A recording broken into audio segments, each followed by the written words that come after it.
Hey everybody, it's Angela Love-Zarenka from Lactation Education Resources. Welcome. Thank you all so much for joining us for today's webinar with Nikki and Nikki. I would like to introduce Nikisha Killings and Nikki Hunter Greenaway. They will introduce themselves, but I just want to thank them for providing this amazing platform for us today and continuing to do so. So thank you for joining us. Thank you so much, Nikki and Nikki. So good to see you here today. I will turn it over to you. Thank you, Hello, Angela. Hey, everyone. y'all. Welcome Thanks, back. Angela. All Yeah, right, so we're at it again. Thank you for tuning in. If yeah. you've been here before, you know how this goes. If you are new, Nikki and I like to just touch base with each other first, but first we'll tell you who we are. I am Nikisha Killings, private practice lactation consultant in Los Angeles, California, and also director of equity and inclusion with Lactation Education Resources, who are our wonderful, wonderful sponsors and the organization who makes it possible for us to be here today. Thank you, LER. Hey, everyone. I am Nikki Hunter Greenaway, better known as Nurse Nikki. I am the other half of Nikki and Nikki, lactation career consultant. I am a family nurse practitioner and IBCLC in New Orleans. I have a private practice where I do prenatal and postpartum and lactation home visits. And we are so excited for y'all to be here today. Thanks for carving out some time in your schedule. We know everyone's schedules are getting a little bit more full, right? And they're feeling kind of conflicted about pulling in. We appreciate you coming here and spending some time with us today. Yeah. So together we are Nikki and Nikki, and we guide folks who are interested in taking the IBCLC exam and entering the field, and help them navigate those waters of getting to the test. Right. Yeah. But here Yes. today, we wear so many different hats in our personal and individual professional lives that we have the opportunity to come before you weekly now and share with you on Mm-hmm. any number of topics related to COVID-19.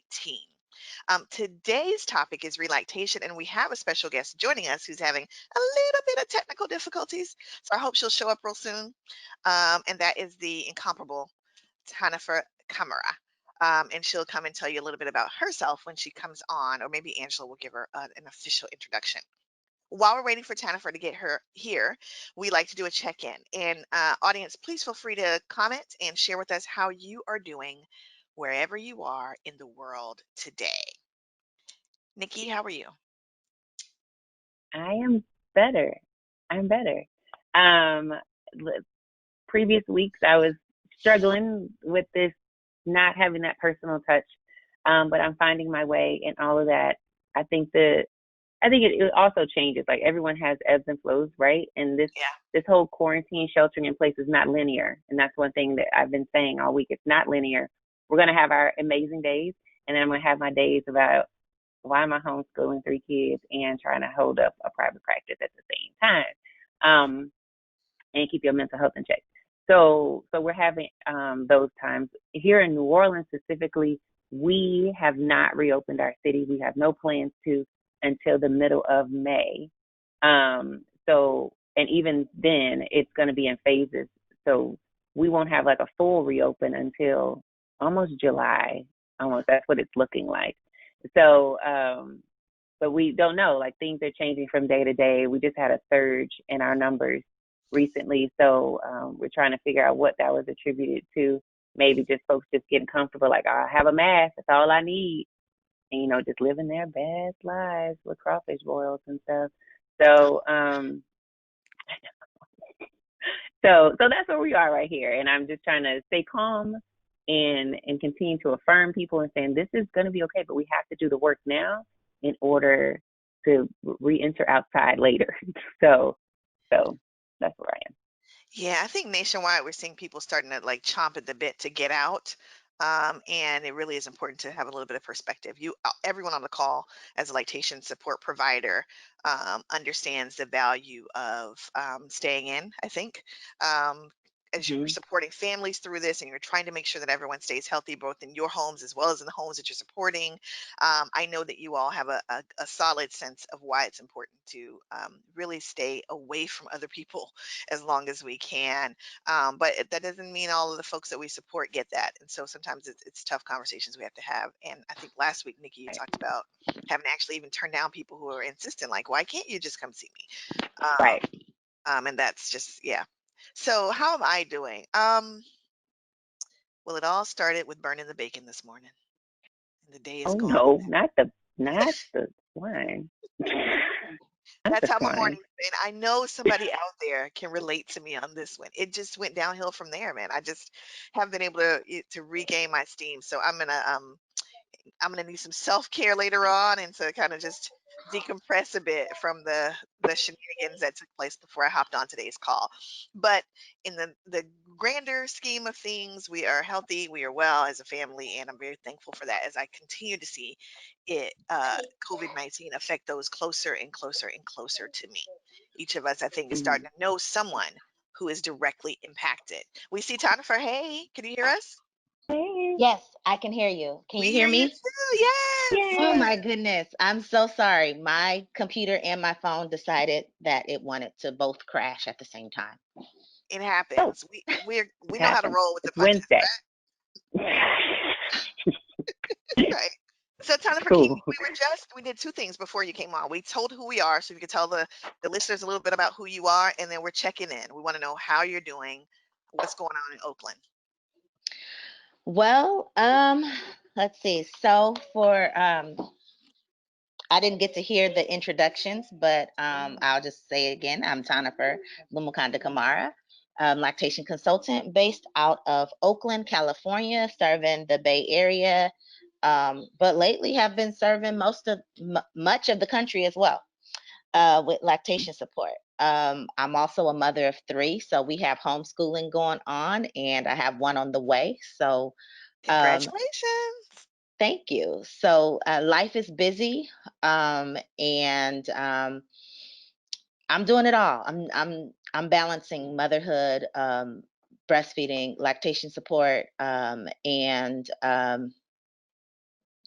yeah, and still just trying to keep my own sanity through it all. But I'm good now that I got the technical issues out of the way. Um, I think I'm better now. I have my tea, so I'm gonna sip my Yes, tea. she's ready for everyone. I'm ready. Okay. So, and yeah, Cool. please, everyone, feel free to enter questions as we have this discussion. And you know how we do it; it's very casual. We'll just, have a talk, and you are a part of that Right. talk. And you Hmm. may see us signaling our family in the background. Uh, Yes, Right. I'm telling them to leave the room because they're doing too much. all right. All right. So, if we're talking about relactation today, the reason why this is coming up is not just, a parent randomly comes to you and says, "Hey, I'm had a rough start and I'm thinking about going back to breastfeeding." No, this is specifically related to COVID-19 and this pandemic. There, at the very beginning, and probably still is in some places, a shortage of formula. Some folks Yeah. are having trouble finding the food they need for their babies, and they're thinking, "What can I do? What can I do to feed my baby?" Or maybe they are aware of the benefits of breastfeeding and of breast milk in terms of helping build baby's immune system, and they want to know how they can give baby that liquid gold. So, Mhm. what do you say to a parent that comes to you and says, "I want to start breastfeeding again"? Well, let's start with what are some of the first questions that you ask? Because I know there's some background you have to know in order to be able to support them well. Nikki or Tanifer, jump Hmm. in. Yeah. So one of the things I just want to touch on first before getting into the question Yeah. is that I've realized that we have some issues um, that led up to this need for relactation or this quest for relactation. And and the issue is that a lot of these mothers had minimal, inadequate, inaccurate, or no support at all from the very beginning. Okay, and a lot of um, this could have been prevented. And so, so what do I do when I first, come in contact with a mother who is interested in relactation? The first thing I need to do is I need a history. I need to know what happened from the very beginning, Yeah. because those are going to be clues that are going to help me to help her devise a plan that she can actually follow through with, and that will work for her. So I need to understand what happened when the baby was first born.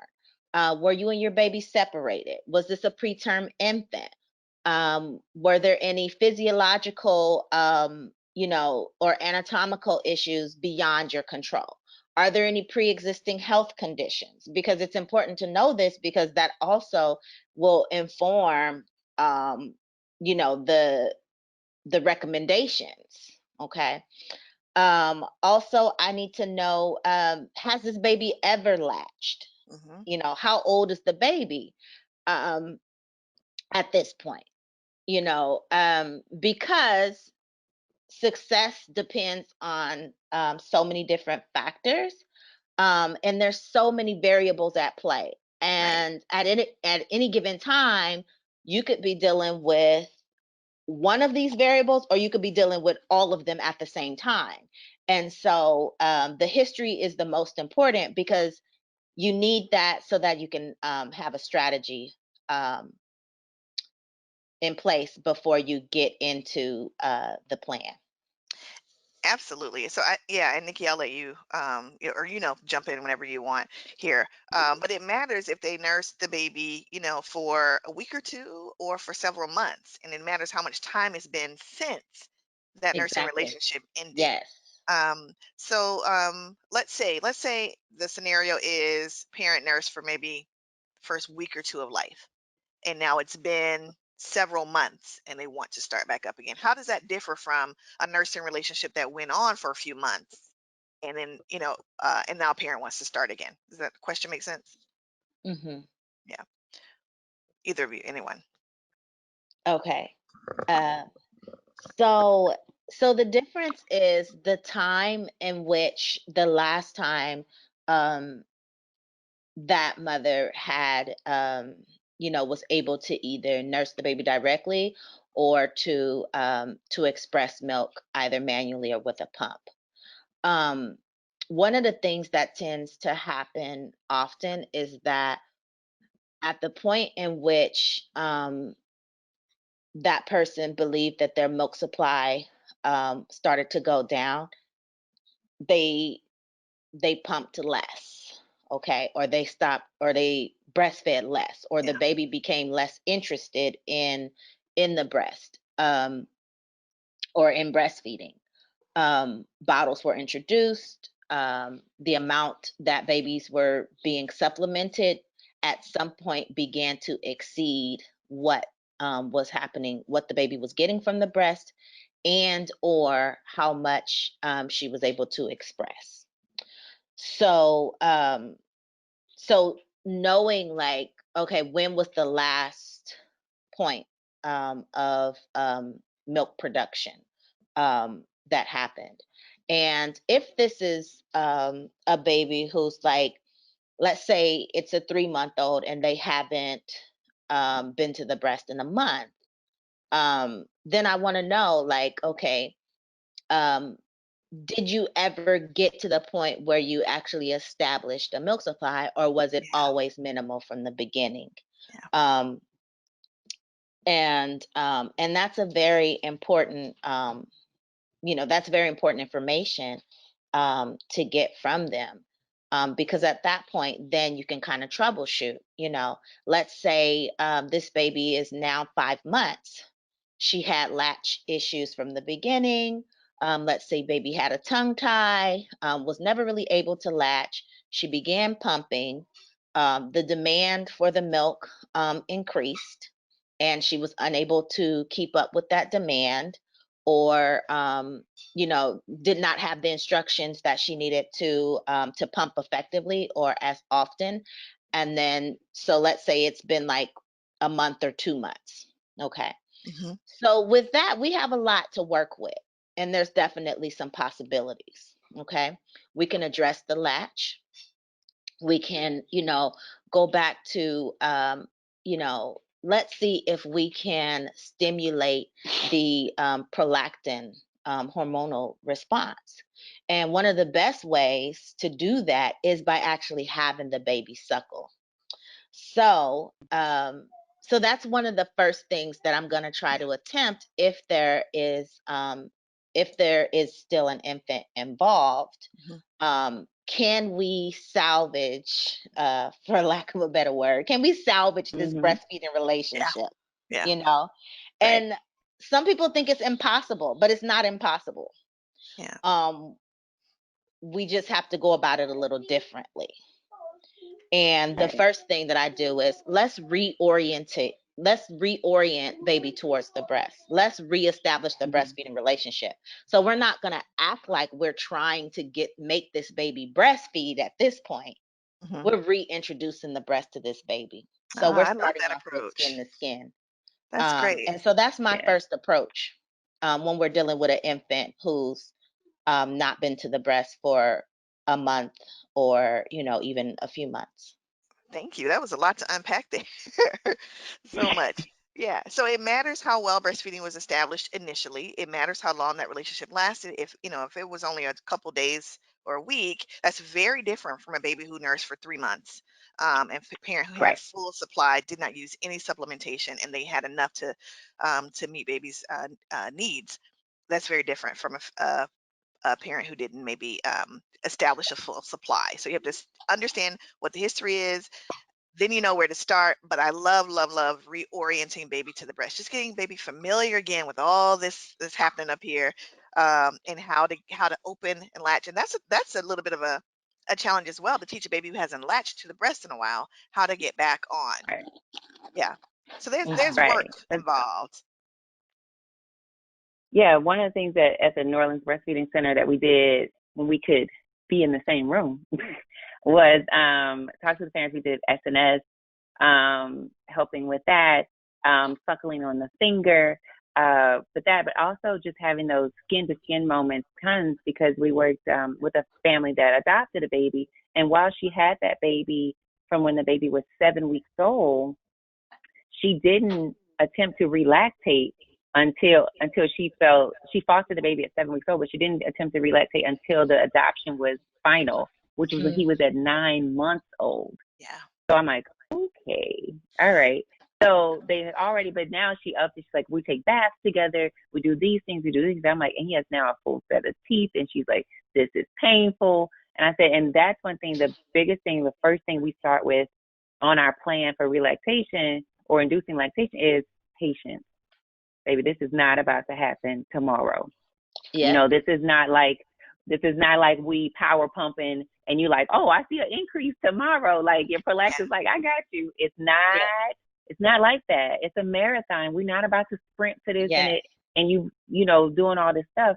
And I think that is key, because I think sometimes we use these affirmative words and we use definitive words, and the parent is like, oh, well, they said it's gonna Yeah. happen this day. And I'm like, no, it's not. And that's why I'm really, really cautious about the word choice that I use, because this is a situation where we are very hopeful that it happens. We've given you tools, but it's Hmm. actually almost in their court to say you have to keep up with the schedules that we Yep. give you, because every schedule for everybody is different. So that's one thing, like the encouragement, that counseling piece of our job is really going to be tested, because this is a journey. They will call you every Exactly. day. They will text you. I got a drop today. I mean, they will call you with every drop and say, I got 2 drops today, things like that. And we have to celebrate those accomplishments, because we know it's progress, especially if you hadn't gotten any. But if we continue, like, I've gotten 1 drop for the past month, I'm like, okay. So then we have Yep. to reflect, say, at what point is this wearing more on my mental than my physical? Like, at what Yeah. point we have to, like, what are we doing? And how do you feel about continuing on? How will you feel mentally going forward? And that's when we have to do a mental assessment also. So a mental and a physical assessment is key at the beginning of this journey, because we have to see, do you really know what it takes in order to get through this, because it is not instant gratification. Yes, absolutely. Ooh, I agree 1000%. absolutely. That's it. So That's it. So I love all the things that you all are sharing. It brings me to a question though. We're talking about during a pandemic. You know, there may be an mhm, urgent need to feed baby, right? Does it make sense right. to help families relactate in a pandemic since it may take some time to build back up that supply? What do you think?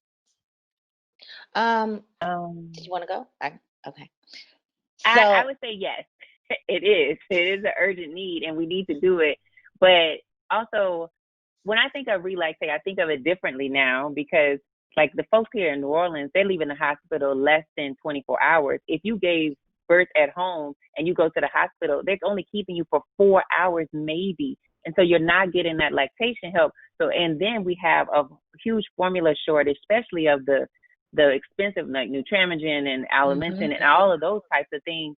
So when I think about that, I was like, I need this person to start lactating. And for me, relactation is like, in our terms right now, it's like 2 to 3 days, like you haven't even thought about breastfeeding, and I'm trying to get you on the breast. But it's Mm, also a hard thing to kind of educate somebody about virtually when they never even had that interaction yeah, before. And yeah. yeah, that has been the task here. So yeah, yeah. One of the things that um, I try to encourage when I'm talking to moms about relactation, and some of these are not like a full relactation, starting from zero. It's mhm, it's starting with a severely diminished milk supply, mhm, and building that up. And so, what I try to do is, if there is an opportunity to have baby supplemented at the breast, that is something that I recommend. Now, with COVID-19 pandemic, we run into issues of not only, formula shortages, but access to supplies. Yes. So, I'm like trying to help people get supplies. Now, people who are local to my area, I can, if I need to, I can get some, supplies to them, you know. But if they are in another state somewhere, then I'm trying to like send them links like, okay, here's where you can order, like you'll need this, this mhm, tube and this syringe, or you can, get this SNS system. And, so it's trying to, get the access of the supplies that will help. And supplementing at the breast is really important to relactation or rebuilding a milk supply, because not only does it give the baby um, the volume and quantity of milk that they need to sustain their nutrition and growth and development, but also it's the stimulation to the mom's breast is also helping with the prolactin response, the removal of the milk, mhm. and baby really learning and building up those suckling skills at the breast. Right. So that's what we're dealing with. And it is worth it to get relactation started even during a pandemic. Um, and there are some resources available to get formula or even donor milk or mother's milk, whether it be formal milk bank milk, or whether it be informal, Mhm. um, through shared breast milk, through a trusted source. But we just have to really be think about access Yeah. and how to connect parents with the resources they need. Yeah, that's not an easy thing to do if we can't, reach them, we can't touch them, can't visit them, can't drop supplies off to them, right? So, Right. yeah, it's hard to think through that.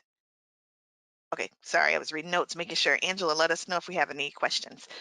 But yeah, I agree. I think it's absolutely worth it during a pandemic. I think it's important to set the parents' expectations, and let them know that there's probably going to need to be a blend of things happening before Mhm. we get to full on solely breast milk again. But it's possible, and this is a plan for how we get there.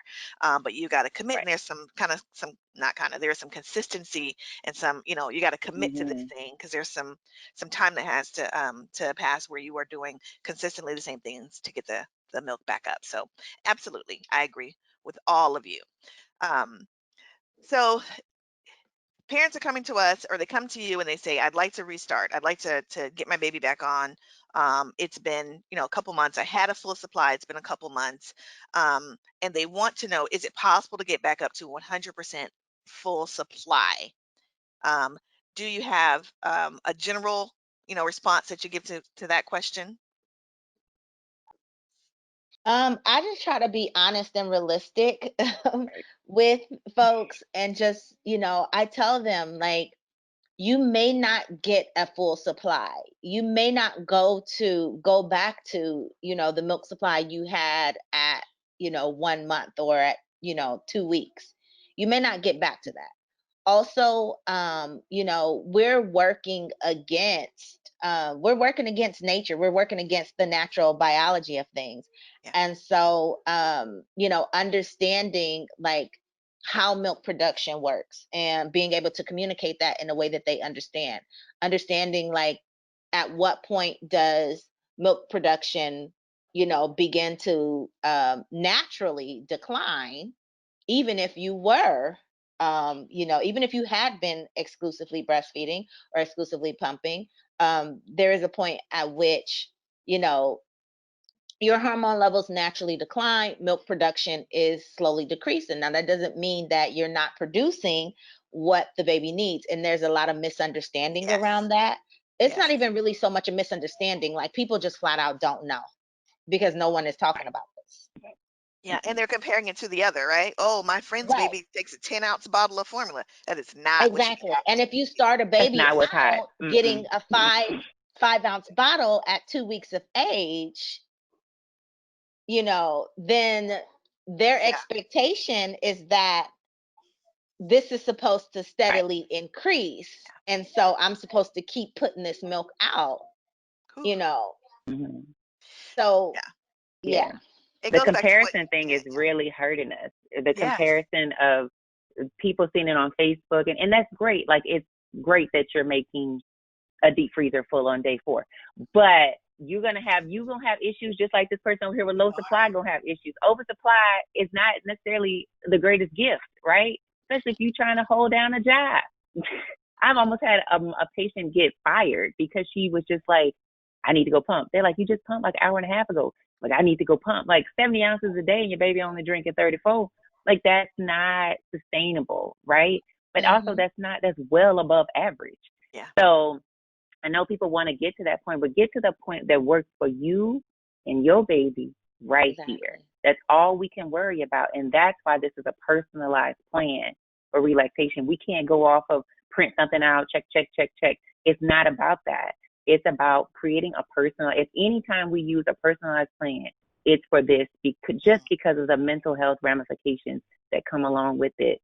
And the amount of, you have to work with their schedule. Like, do you have other children at home? That goes into the relaxation plan. Do you have a job? That goes into the relax. Do you have support? That goes into the relaxation plan. Like, all of these things, take all these things into consideration when thinking about relaxation. I couldn't agree more. You guys have said it all. I mean, Yeah. that's true. It takes us back to what TaNefer started us with at the beginning of the call was we gotta admit that there's some stuff. There are some situations, some conditions, some baseline stuff that's already occurring. People don't have enough Mm-hmm. minimal information about breastfeeding and how it Right. works Mm-hmm. to be able to be effective, the first time around, right? And then so for us to try to Right. get them going a second time around, is even harder because Mm-hmm. they now have a little bit of experience on top of bad information that Mm-hmm. we have to combat all of that in customized care. Talk with this Right. particular parent, see what their needs are, and build a plan specific to them. I couldn't agree more. I think that's Mm-hmm. great, great advice. Angela has questions for us. Okay. Cool. We can't hear you, Angela, if you're talking. No, I'm just multitasking. All of these Okay. questions came in right at the same time, which is fantastic. There's like two or Okay. three of them though that are I'm trying to sort of like put them together. So Hmm. first of all, appreciation, TaNefer, for your earrings. Oh, Second is we do have people agreeing that it is important to assess the parent's mental capacity. Very helpful. So someone is asking, and I'm not just as an FYI to the people who are asking the questions. If you tell me I can say your name, I will. But so one person's asking, is there any data on experiences of relactation for people of color? Ooh, ooh. Not that I know of. Hey now. so Hey the now. data that I have seen in terms of people of color mostly is from outside of the US. Yeah. So people of color outside the US, so meaning people Hmm. who are So I've seen data from from various countries in Africa, um, or in Asia, but I haven't seen much from within the US. got it. Okay. Yeah, I haven't. Yeah. Um, Okay. what, and then the person also asked, what percentage of people of color are fully able to lactate? Which is, I kind of wonder if, and I asked about what, define fully, right? So I think it Hmm. depends on, and maybe this is the person responding, you know, it sort of depends on, I think, the person and what their ideas of success are, is Yeah, my opinion. But what do y'all for sure. think? So Yeah, you when you have to define say, success at the beginning. Oh, yeah, I'm sorry. Go ahead. yeah, when you say like, I think I heard you say what percentage of people of color are fully able to lactate. Um, that's an interesting question because it It seems like is. that would imply that some people don't have the capacity for full lactation, Yeah. which in most cases is not the case. Most cases, if there were some issue with milk supply initially, um, a lot of these things could have been resolved, or if there were a real impairment to lactation, let's say mom had insufficient glandular tissue, let's say she had a history of breast surgery, reduction or augmentation, um, or what have you. These are things that could be predetermined early on, and a plan given to help her with whatever capacity of lactation she could sustain. So I'm not sure if I really answered the question, but that's just my take on it. Yeah, And I'd there's like some, to hear, maybe are they expounding on that a little bit, Angela? Maybe we misunderstood it. no, but some people in the chat are being funny today. Someone said that they've got a head tilt Sorry. going on, A because what? Head Sorry. a tilt. head Yeah. tilt, right, Yeah, is me going too. on because then that question means that people believe that women of color can't lactate, which is untrue. Right. So Some That's what I'm some trying to degree. figure out. What? I think it has to do with, of all, I mean, my interpretation of this question that I would be curious about is, let's say between the three of you and all of the people that you've supported to relactate, how many of them have been successful? So let's say that we are talking about the parents, that you've worked with the parent and that you've come up with these reasonable goals and these reasonable outcomes. So how many of them, I guess, are able to meet those goals? Can I just ask one question though first before we get to that? Um, I never specified that I was speaking specifically about women of color. Yeah. And the questions and concerns about relactation have come um, from all women, not just women of color. So I just want to establish that first, that this is not a women of color issue. And although we may be women of color, it does not mean that that is the only population that we serve and that we can speak to in terms of lactation. Sorry. No, no, thank you. I think that needed to be said. Yeah, Angela, I appreciate the question as you've presented it. I think you're presenting a completely different question. So I want to ask the original questioner to please expound a bit so we can understand what you're asking, because I don't know if it's, yeah. Excellent. I So will do so. yeah, Thank you. my initial response to that, though, before we go on to your question, which stick a pin in it because it's a good one, but my initial response to that is, to my knowledge, there is no difference in the degree to which women of color can nurse or relactate, in comparison to others. Now, if we're bringing in factors in, such as support, to relactate, now that does start to impact how much women of Right. color are able to be successful, right? So I think that we can have that conversation, but it's a little bit different from comparing Absolutely. women of color to all women. Now, Angela, your question was again, what? So my question was, is the Was number of success? clients that y'all have worked with, Oh, how many okay. would Mhm. you say who have realistic expectations? How many of them are able to be quote unquote successful? Anybody want to answer? My experience has been across, inducing lactation for adoptive parents who maybe had nursed many years ago and not at all, and then, a few parents interested in relactation. My experience has been, the percentages are quite low for success, in terms of what I would deem success, in terms of them seeing the plan through to the end and being able to some, degree, breastfeed again. For me, my experience is that the results, or the percentage, has been quite low in terms of, um, success rate. Right. Um, I would say it's about the same for me. So among the clients that I've had and supported with relactation, the I had more success with those who had began lactation in the first, or breastfeeding in the first couple months, and somewhere in the middle fell off. I've also had success with I had a client who had she had a surrogate, so she was the non-gestational carrier, non-gestational parent of the baby, and she had never had a child before, um and she did experience some success, but eventually, but she didn't maintain it for long. She did it for a couple months, and that was it. um I've also spoken to several women who actually were successful with relactation or with induced lactation of adoptive infants. Again, a totally different level of motivation, also a different demographic and a different level of access. Um, these folks who were successful um, already had a plan in mind before even seeking the additional lactation support to actually follow through. And so that looks a lot different than someone who just even heard that this could be possible, um, and wants to just jump right in. So success rates will vary based on so many different factors.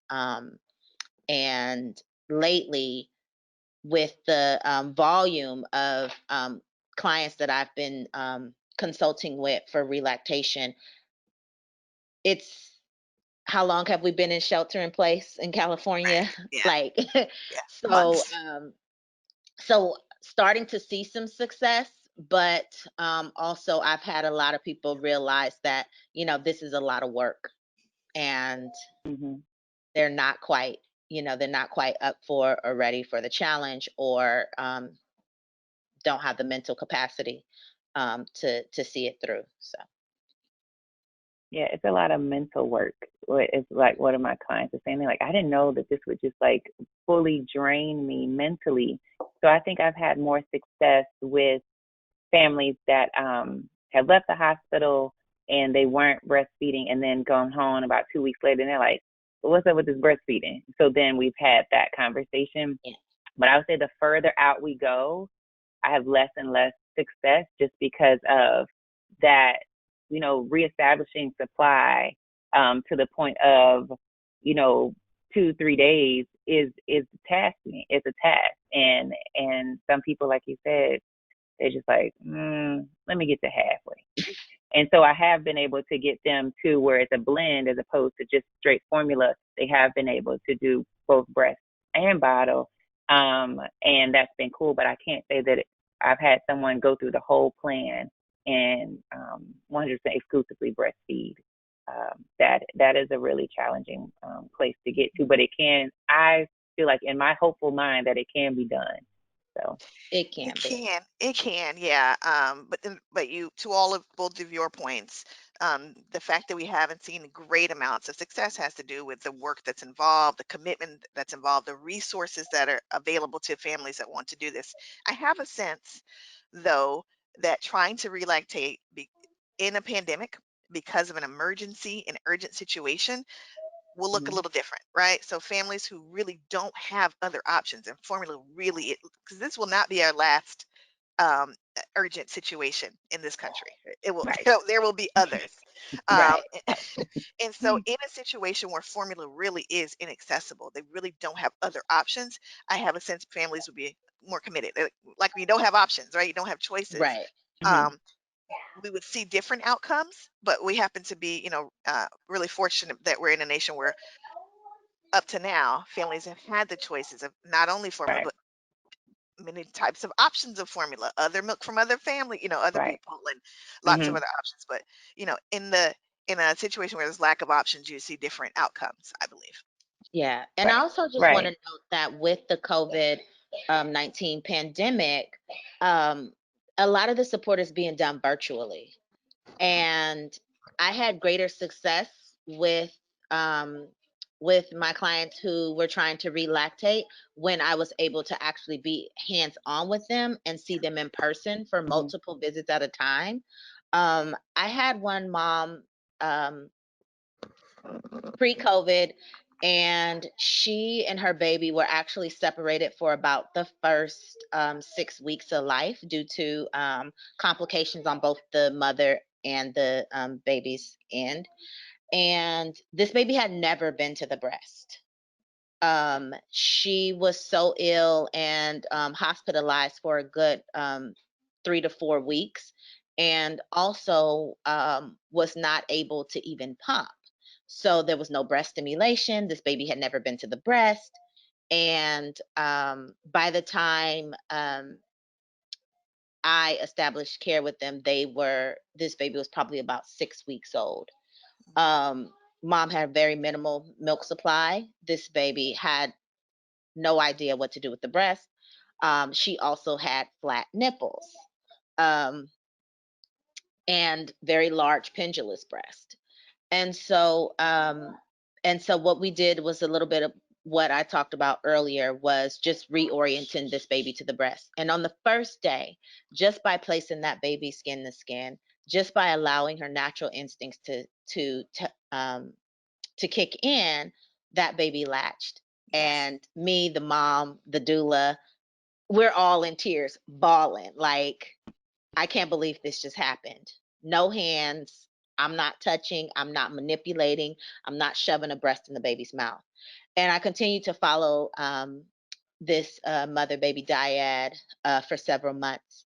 Um, and of course, there were obstacles within that. Found out that the baby had some allergies. Baby was Mhm. also receiving donor milk, and found out that there was some allergies. So then we had to cut the donors Mhm. because their diet did not fit with the baby's allergies. So then mom had to adjust her diet so that she could be the primary milk provider. She continued to struggle with latch due to her flat nipples, but she continued to pump as well, and she was able to give her baby breast milk and breastfeed for well over a year. Wow, that's great. And that was pre-COVID, when I could Yeah. provide them with that support. And so um, yeah. That's a good point. Angela says she's got tons of questions for us, but you bring up a great point, is that not only is relactating or trying to relactate different right now, but the level of support that we can provide to a family to support them through this, to help them through is completely different right now than what it would look like otherwise. To that end, I would recommend that all of us as lactation support providers start to beef up, build up our muscles in this area for the next time. The next time this an issue comes around, whether it's a nationwide drought or whatever, hurricanes and earthquakes, and we know what we experience in our two different Yes. areas that are prone to natural disasters. We certainly will see other times come where families need to do this, and the better equipped we are to support them, if virtual is not ideal, but in any way that we can, all the better, all the better. Angela, what else do you have for us? So this kind of goes nicely with that, and this is from Kimberly Morsalis again, and so she wants to know, Kimberly? how do you help families to get a good pump? What if they don't have access to a good pump? And also a similar question is, TaNefer, you were talking about the tube and the syringe and stuff. How do you help to get that to parents?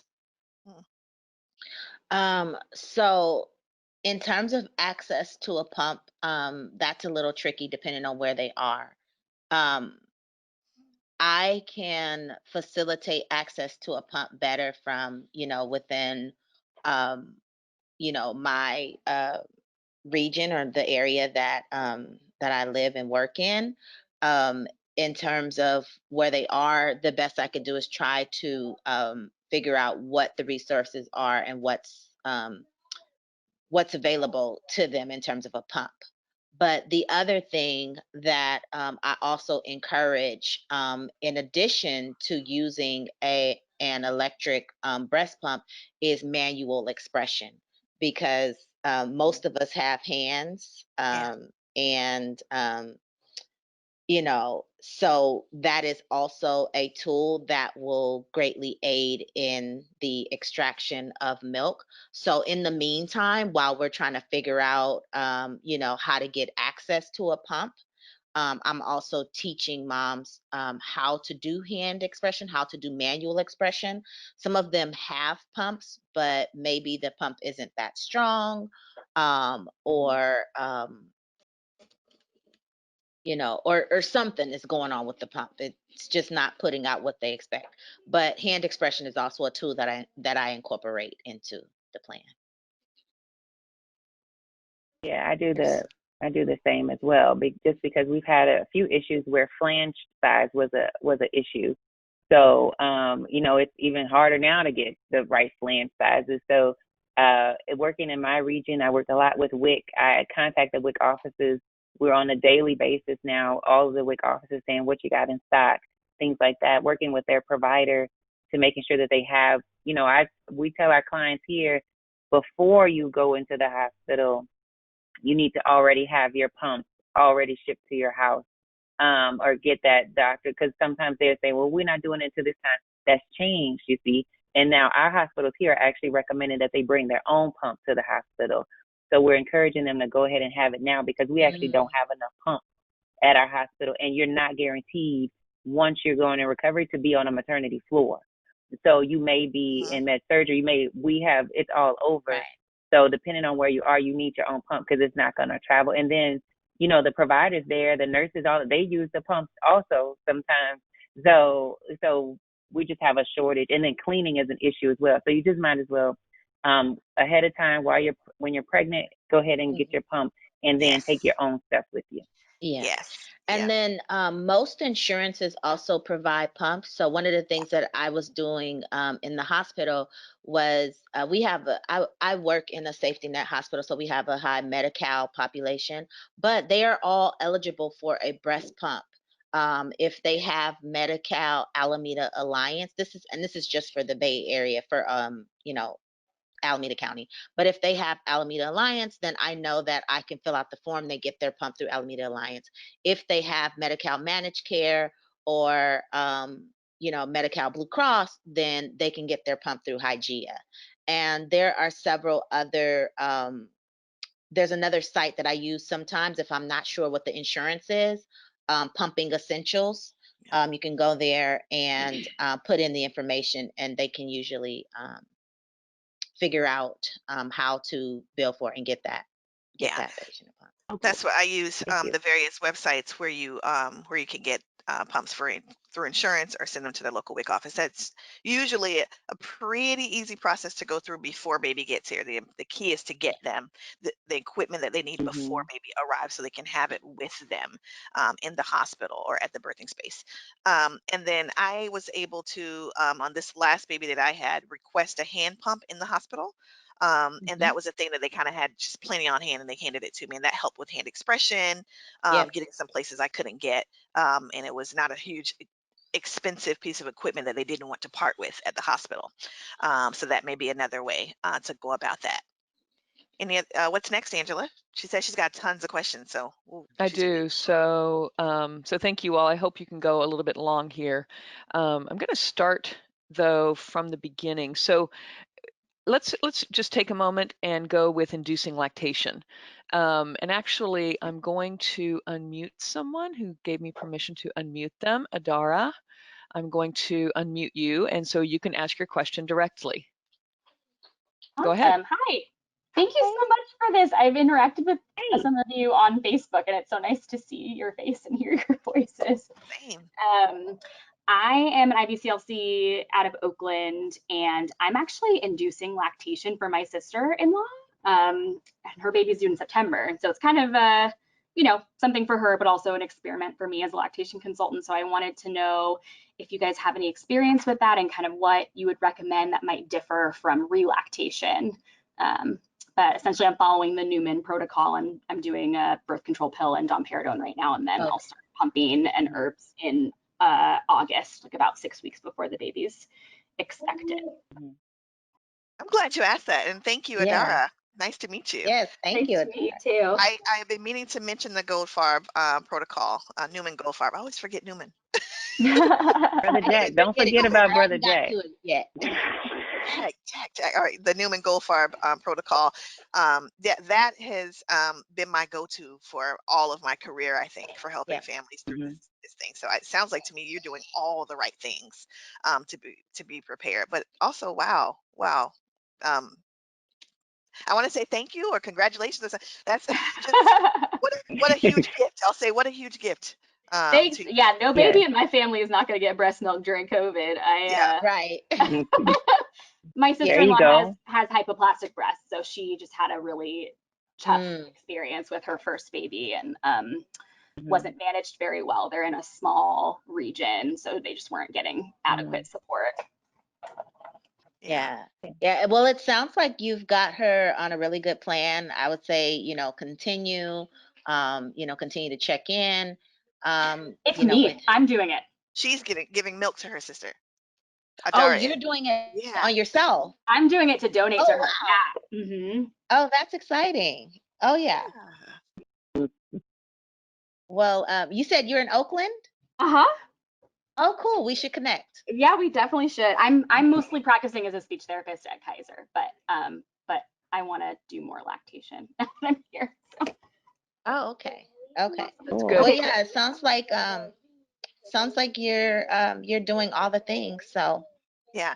I have a yeah. question for you, Adara. Did you have any trouble getting domperidone? I Right. did. So initially, I have a friend who's an OB and induced because her partner carried their baby, and so I just got all her leftovers. So that's what I'm starting with. I finally got. I had to go through 2 different Canadian pharmacies, and I finally found a pharmacy that fulfilled my order. So now it's just a delayed shipping situation because of COVID, but it's on the way. Wow. Okay. And I Mhm. think sorry, I'm not going to remember off the top of my head what the name of the pharmacy is, but I can share if people are interested. Okay. Thank you for that. Thank you, Thank you. Adara. So, and just to say again, the Goldfarb protocol, because someone else is asking from Ireland about, how do you kind of go about starting induced lactation? So, if you can just mention how you can find it. It is pretty easy to Um, find the Goldfarb Newman Newman. protocol. Yeah. GOLDFARB NEWMAN protocol. And it actually walks you through all the steps that Adara mentioned from start to finish on how to induce for yourself. Um, whether Good. in It has induced or relaxed. an algorithm which is really helpful for the different type of situations that you're going through. Like, have you had a baby before? You know, have Right. you has this happened before? And things like, and that is, as a provider, that is very helpful for those types of situations. So it's not a one size fit all type thing, and it's based on the time frame that you have. Like, do you have 6 months or do you have 90 days? Right. Things Yeah. like that. So that's very important, and it makes a difference. It really does in the type of care that you give. Excellent. Thank you. And, you know, somewhat related to that, have you all seen disparities for access to bank donor milk in the hospital? Oh my gosh, yes, Yes. yes. I am. Yes. I have a love-hate relationship with our milk bank. Is it Because is it it just it.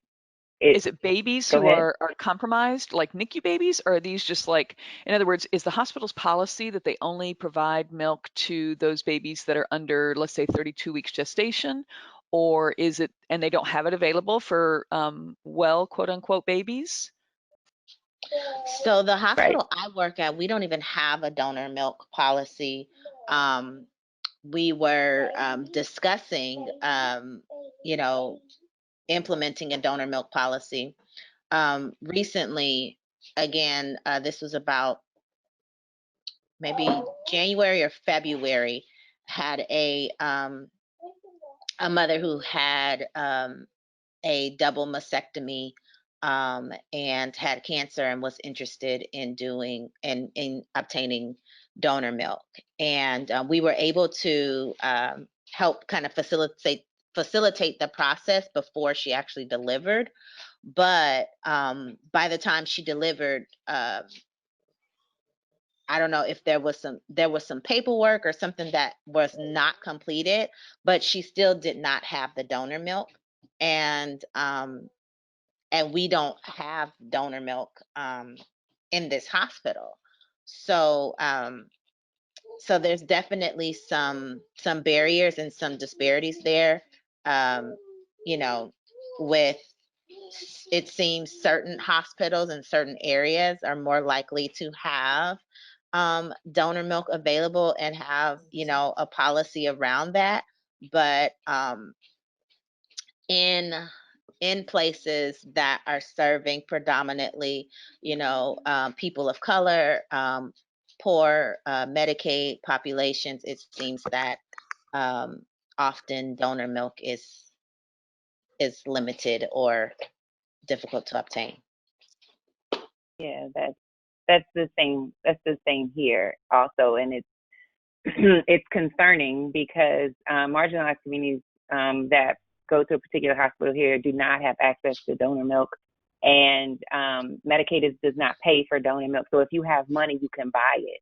You know what I'm saying? And also, if you have money, like, you can get anything. So that Yeah.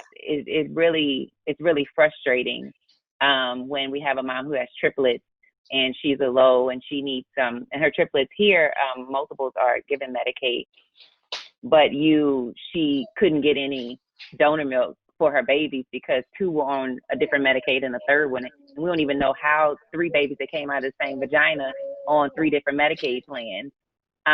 So it's just all these hoops and hurdles and things like that that they have to go through, and it's so expensive.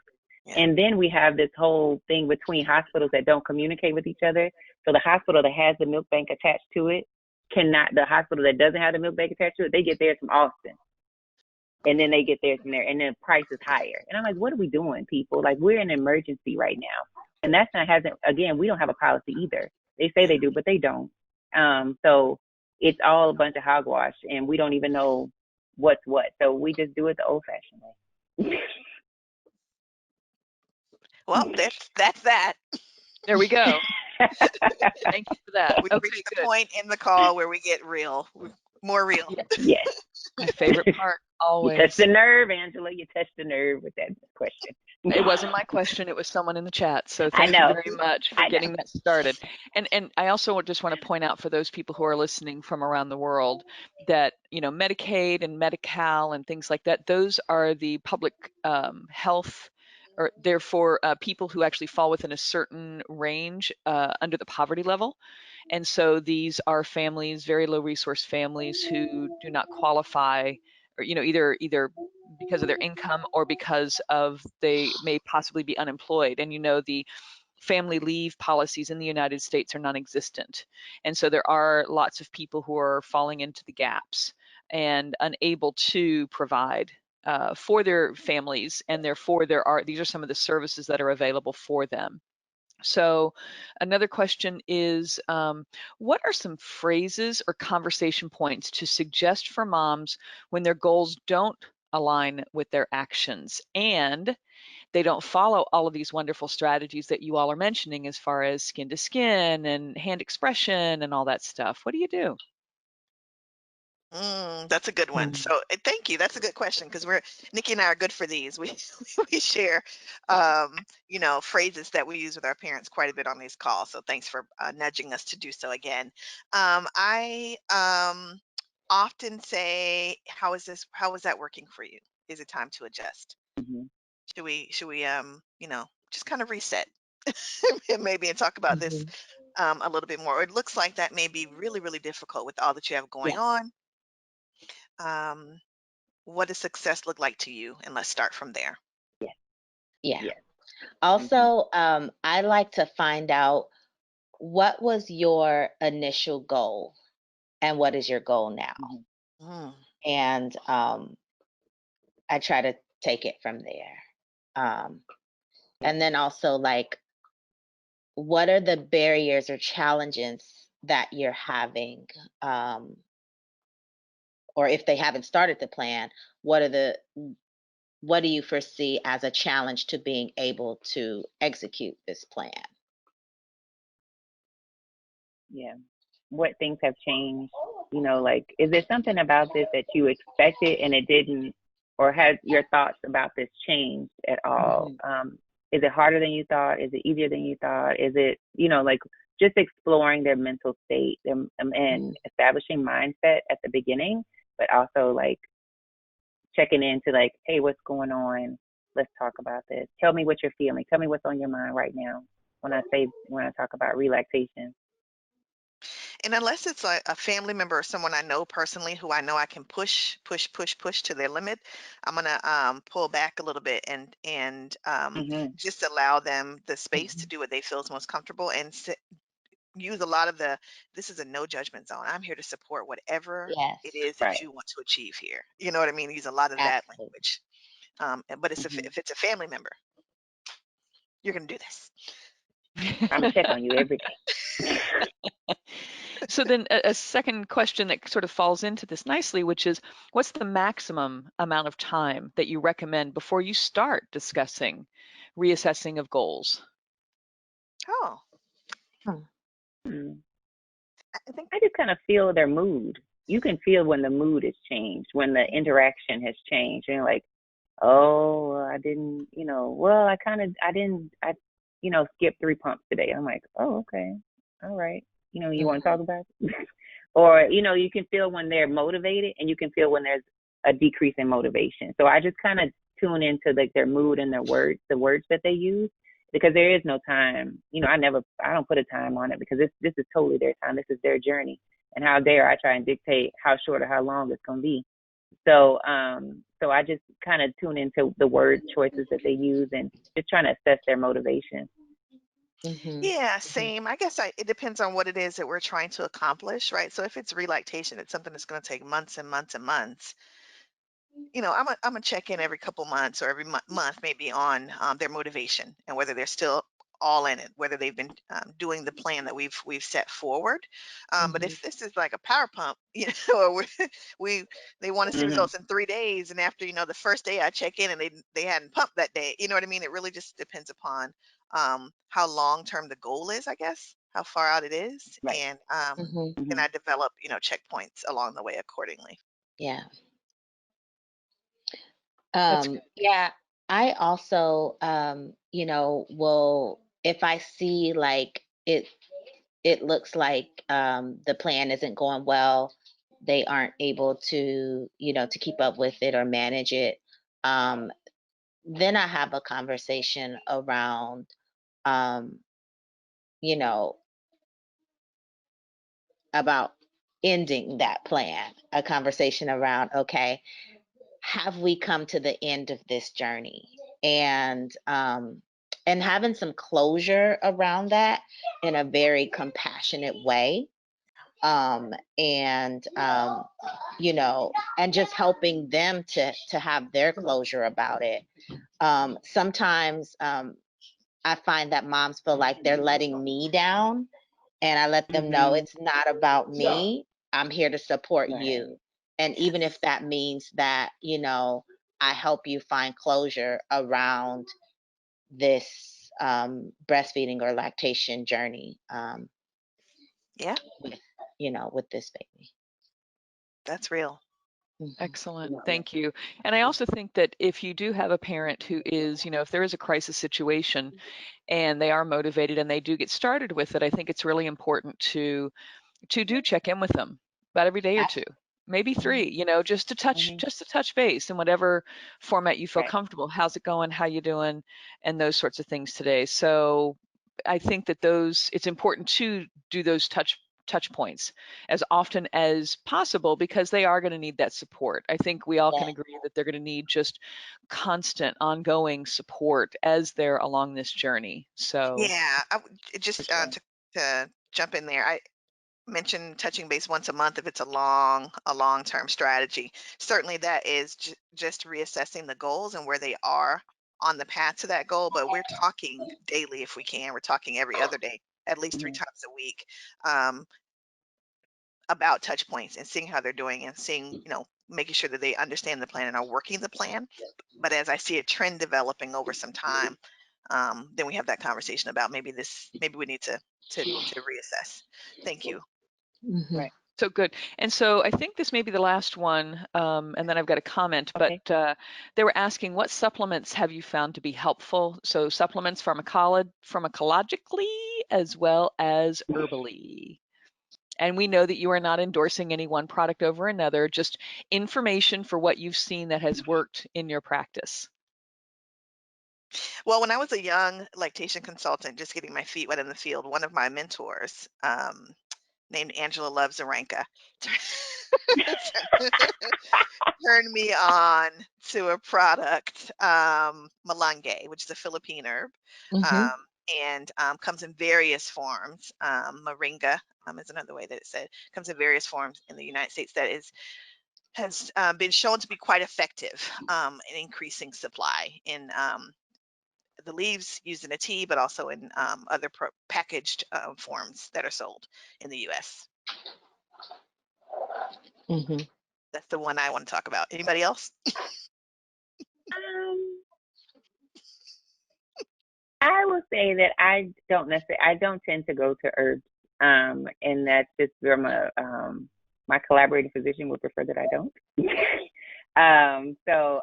But we talk more about supply and demand, and I have had women with hypoplastic breasts that have researched herbs. And one thing I will say is just do your research, and also there's a company, Euphoric Herbals, that has like an intake form, and it's kind of like, have you had these conditions? Have you had these conditions? And it makes a difference when you're thinking about all these herbs, that how they can affect your body hormonally from other standpoints.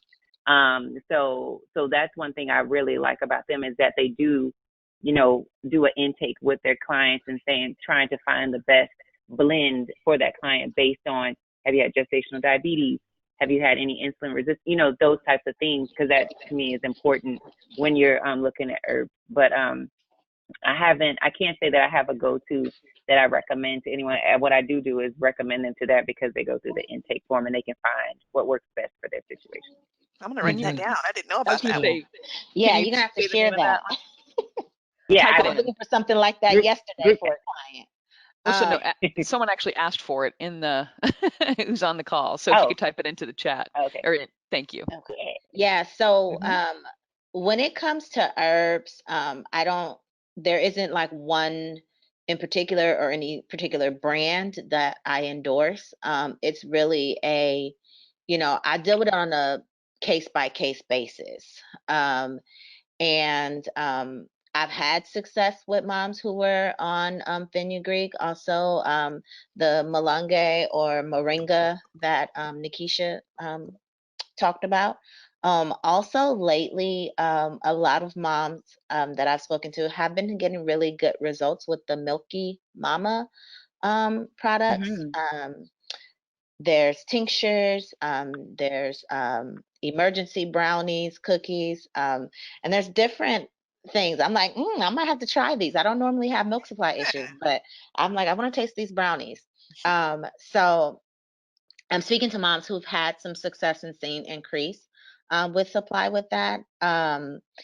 When I held my support group, I would bake lactation cookies for uh, for my participants every month, and they began to take orders from me. And I baked some for nurses at the hospital I worked with, and they also began to take orders and request them because they saw some success. But I'm a little cautious about herbal supplements and things, just because I want to make sure that they are also getting the stimulation of either the baby breastfeeding or the baby pumping, and that's happening before we get into galactagogues and herbs. Um, but yeah, so. So, and I actually have a background in herbals and working with herbals. So I've been doing it for a long time. So, Nikki, though, what about medications? So they were alluded to before. So what about, Mm-hmm. the metoclopramide or the domperidone? I actually don't prescribe either one of them, and the reason why is because of the side effects. And the with the Reglan, there's so many side effects, and also when I'm dealing with folks that have postpartum depression and they may be on other medications, I don't fool with it. It's just the risk that it's too high for me. And I tell them, if you would like medication, I'm probably the only IBCLC healthcare provider that does not prescribe medications, because I just won't. I don't do it because of the side effects that I've seen, and I haven't seen any real change. Now, birth control, yeah, but the others, no, I don't do it. I'm sorry. There you have it, folks. There you Go. have it. I also think if you want more information, so someone reminded in the chat that Alyssa Schnell actually writes about the topic of inducing lactation and doing so, birthing without breastfeeding, I believe is the title of her book. And I know that she does do webinars, that the information is out there. And so just want to, point that out as well. If you'd like more information, I think that her website and or Facebook page, I think they're relatively robust. So, and again, sorry, Nikki, Hunter Greenaway, but they're apparently, someone is correcting me. It's breastfeeding without birthing, not Yeah, I was birthing looking without at that. breastfeeding. Like, Yeah. I don't think that's quite it. I was Yeah. like, ooh, wait, what? Y'all got to keep me honest here. Okay. And someone is saying, Nikki, about the questionnaire that you were referring to, they couldn't find it on the Mhm. Euphoric Herbals website. So if you Okay, can well, find that, I'll find the exact link, yeah, and I'll send it. okay. Can they find it on your can they find it on your Okay. yeah, can you post it somewhere? We can get it kind of public so that people can find it, or just Yeah, pop it in the chat if you yeah, can. And someone also okay. mentioned that Alyssa's podcast is called Breastfeeding Outside the Box. Yes, and that's Mm. really excellent. It's really excellent. Good, good. Okay. Good. Well, those are most of the questions for today. So I just want to thank the three of you for taking so much time. Went over a little bit, but thank you very much for taking the time to answer all these questions. It's a very robust discussion. Do appreciate each one of you for giving so much. So thank you very much. Anything else? Thank you all for listening. We appreciate you coming out each week. We look forward to seeing you, and we're looking for your input.